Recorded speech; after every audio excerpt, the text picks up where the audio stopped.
Gagawa tayo ngayon ng yung button para sa button loops.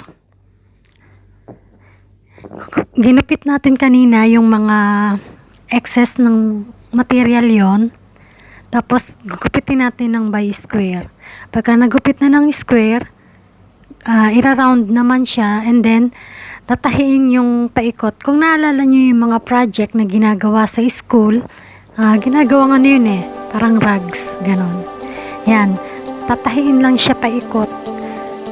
Pag natahi na yung paikot, hihilahin, magpo-form siya ng parang magbabalon, ganon. And then ilalagay sa gitna yung pearl button ang tawag dyan.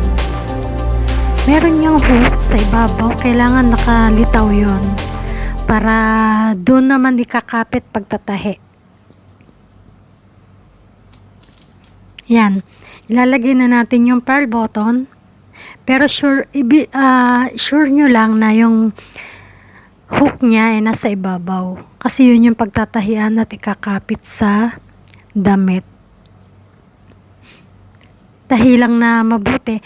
Meron kasi kaming covered button machine, pero hindi nagmamatch yung ano niya, yung pinakang buttons. Hindi naman makabili kasi lockdown. Sarado yung mga tindahan. Kaya ginawan ko na lang ng paraan. DIY ko lang yan.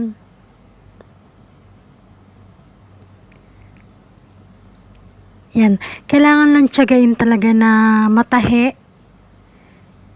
Yung hindi talaga siya mag-o-open.